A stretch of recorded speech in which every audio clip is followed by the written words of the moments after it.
बड़ी खबर आपको बता दें, पहलगाम में हिट एंड रन मॉड्यूल के तहत हमला किया गया है। ये सोची समझी साजिश जिसमें पहले रेकी की गई, ज्यादा भीड़ वाली जगह को टारगेट किया गया और इसके बाद अंधाधुंध तरीके से फायरिंग की गई। कई जगहों पर ये भी खबरें आई कि हमास हमले की तर्ज पर यह हमला किया गया है। पेशेवर तरीके से हथियारों का इस्तेमाल किया गया, बाकायदा इसके लिए ट्रेनिंग की गई, रेकी की गई, लोकल आतंकवादियों का इस्तेमाल किया गया, सीक्रेट एन्क्रिप्टेड ऐप से लोकेशन तक आतंकी पहुंचे, ये भी सूत्र बता रहे हैं। और हिट एंड रन प्लान के तहत, यानी कि पहले मारो और उसके बाद जंगलों में जाकर छिप जाओ, ये प्लान आतंकियों का था, जिसमें वो कामयाब होते हुए दिखाई दिए।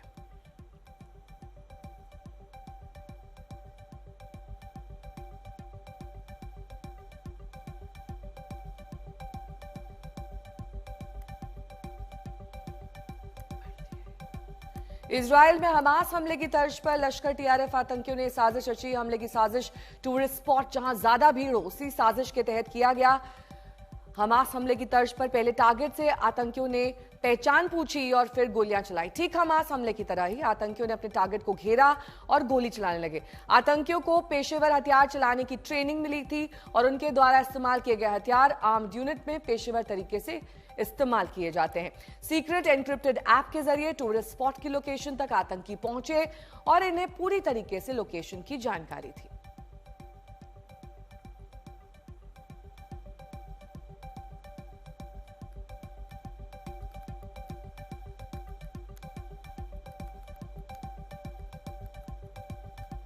जितेंद्र बहादुर सिंह मेरे सहयोगी जुड़ गए हैं तमाम जानकारी के साथ। जितेंद्र, बहुत अहम कई जानकारियां सामने आ रही हैं। हमास हमले की तर्ज पर यह हमला प्लान किया गया, ज्यादा भीड़ भाड़ वाले टूरिस्ट स्पॉट को चिन्हित किया गया और कुल मिलाकर अगर देखा जाए जो पूरा प्लान था उसमें कम समय में ज्यादा क्षति पहुंचाई जाए और कड़ा संदेश सरकार तक जाए, इसकी पूरी प्लानिंग की गई थी।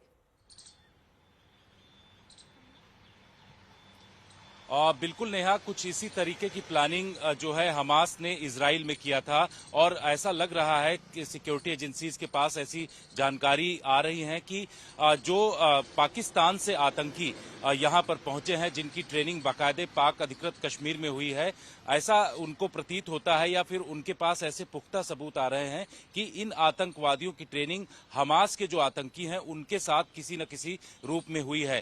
क्योंकि जिस तरीके से जो पहलगाम में आतंकी हैं, बेसरान वैली में उन्होंने पूरा बाकायदे उस टूरिस्ट स्पॉट को उनकी तरफ से पूरा रेकी किया गया। उनके जो ओवरग्राउंड वर्कर या फिर स्लीपर सेल थे उनकी तरफ से पूरी जानकारी हासिल की गई और भीड़ भाड़ वाली जगह को चूज किया गया इस तरीके के हमले के लिए। इसके साथ ही नेहा, ये भी जानकारी आ रही है खुफिया एजेंसियों के द्वारा कि बाकायदे इनक्रिप्टेड ऐप का इस्तेमाल इस वक्त आतंकी भारी संख्या में कर रहे हैं, क्योंकि इस तरीके के इनक्रिप्टेड ऐप में पहले से ही लोकेशन जो है उसको उसमें डाल दिया जाता है और ये ऑफलाइन भी काम करता है। कुछ इस तरीके के ऐप सामने आ रहे हैं जिनका की इस्तेमाल आतंकवादियों के द्वारा किया गया, ऐसी खुफिया एजेंसियों के हवाले से जानकारी मिल रही है। इन तमाम चीजों की छानबीन एनआईए जल्द ही करेगी, क्योंकि ये पता चल रहा है कि आज या कल 1-2 दिन के अंदर बाकायदे एनआईए को इस केस को सौंप दिया जाएगा। इसके लिए गृह मंत्रालय की तरफ से नोटिफिकेशन भी जारी किया जाएगा। लेकिन जो इस वक्त जानकारियां खुफिया एजेंसियों के पास और जांच एजेंसियों के पास आ रही हैं, उससे साफ पता चल रहा है कि जो पाकिस्तानी आतंकी यहां पर पहुंचे थे वो बाकायदे वेल ट्रेंड आतंकी थे। उनको ये भी सिस्टम पता था कि बॉडी कैम, वो लोग जो हेलमेट माउंट बॉडी कैम होता है उसका इस्तेमाल उन लोगों ने किया, इस तरीके की जानकारी मिल रही है। तो ये तमाम जानकारियां अब सिक्योरिटी एजेंसीज के पास धीरे धीरे करके पहुंच रहे हैं। लेकिन इस वक्त वो तमाम जो आतंकी हैं, जिनकी संख्या करीब 6 के आसपास बताई जा रही है, 2 उसमें से पाकिस्तानी आतंकी हैं जिन लोगों ने जो टूरिस्ट हैं उनके ऊपर हमला किया। और एक ये भी जानकारी सामने निकल करके नेहा आ रही है कि दूर से स्नाइपर शॉट्स भी कुछ किए गए, यानी कि जंगल में कुछ जो आतंकी हैं वो बैठे हुए थे और स्नाइपिंग भी किया है, जिसमें जो सिक्योरिटी एजेंसीज हैं उनको कुछ स्टील बुलेट्स भी मिले हैं। तो इस तरीके की तमाम इंफॉर्मेशन इस वक्त आ रही हैं, जिसको कि लेकर के एनआईए आने वाले समय में जांच करेगी, लेकिन ठीक है। इन सब के पीछे पाकिस्तानी खुफिया एजेंसी आईएसआई है और इसको लेकर के अब धीरे धीरे करके एजेंसीज के पास लगातार इंफॉर्मेशन पहुंच रही है। ठीक है, आप बने रहिए हमारे साथ। मीर फरीद मेरे सहयोगी जुड़ गए हैं तमाम जानकारी के साथ। मीर, जिन स्नाइपर शॉट्स की बात यहाँ पर मेरे सहयोगी जितेंद्र कर रहे थे, उसके बारे में कोई जानकारी मिली और 20 लाख का इनाम आतंकियों पर घोषित किया गया है, क्या लगता है अभी तक वो सीमा पार जा चुके होंगे? क्योंकि 24 घंटे से कहीं ज्यादा का वक्त बीत चुका है इस हमले को हुए।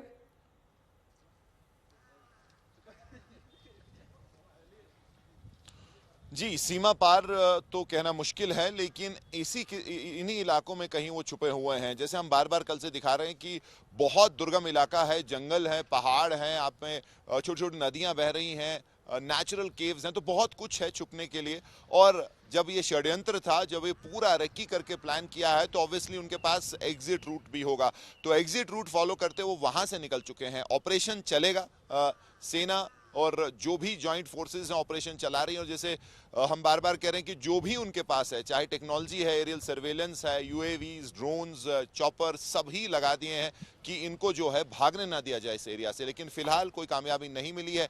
लेकिन ओवरऑल अगर आप जो सुरक्षा स्थिति की बात करें, तो जो गृह मंत्री आए उनकी तरफ से डायरेक्शंस गई हैं जो बेल्ट फोर्सेस हैं। तो कल से आपने देखा होगा कि एक के बाद एक ऑपरेशन हो रहे हैं। कुलगाम में एक एनकाउंटर हुआ जहां बताया जा रहा है कि एक टीआरएफ का कमांडर छुपा है। बांडीपुरा में ऑपरेशन हुआ, उड़ी में 2 जो घुसपैठिए उनको मार गिराया गया। वहीं जम्मू के अलग अलग इलाकों में ऑपरेशन हो रहे हैं। तो तेजी आई है पहलगाम। ये सिर्फ पहलगाम में ही नहीं ऑपरेशन हो रहे, बल्कि पूरे जम्मू कश्मीर में अलग अलग जगह जो है ऑपरेशन में तेजी आई है। सैकड़ों के हिसाब से लोगों को जो है उठाया गया है या उनको पिकअप किया गया है क्वेश्चनिंग के लिए। वो भी एक खबर आ रही है कि जिसमें पूरे दक्षिणी कश्मीर में जो सस्पेक्ट्स हैं उनको उठाया गया है।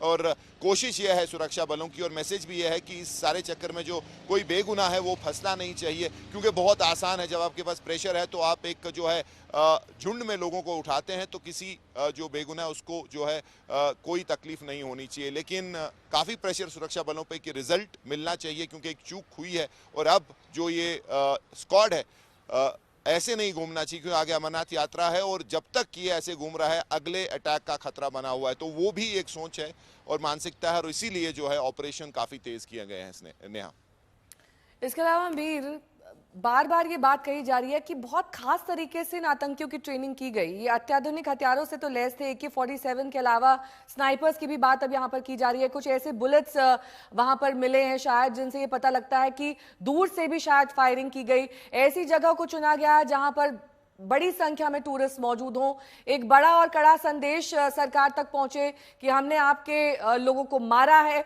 और हम आगे भी ऐसा कर सकते हैं। क्योंकि उस जगह पर जितनी भी अभी तक जानकारी मिली है, सुरक्षाकर्मी मौजूद नहीं थे, ना कि आर्म्ड पर्सनल थे, ना आर्मी से कोई था, ना पुलिस से कोई था।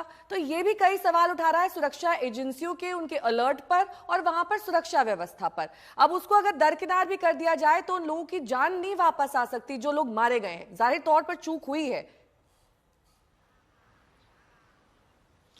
जी, लेसन इसमें से लर्न करने हैं सुरक्षा एजेंसीज को। काफ़ी ज़्यादा प्रेजेंस है उनकी कश्मीर में, हम जानते हैं। सीआरपीएफ हो, सेना हो, पुलिस हो, और सब कुछ जो है सरकार की तरफ से उनको मिल रहा है। तो इस सब में इतना बड़ा जो है इंटेल फेलियर कैसे हुआ? ये बात भी सही है कि चप्पे चप्पे पे आप सुरक्षाकर्मी नहीं रख सकते, मैन टू मैन जो है जिसको आप कहेंगे मार्किंग आप नहीं कर सकते। लेकिन अगर इंटेल एजेंसीज जब इनपुट देती हैं तो उन इलाकों में एरिया डोमिनेशन होती है और दबाव बनाया जाता है। वो इस केस में नहीं हुआ। बाइसरन कट ऑफ इलाका था, तो ये खदशा होना चाहिए था कि यहाँ जो है ऐसा हमला हो सकता है।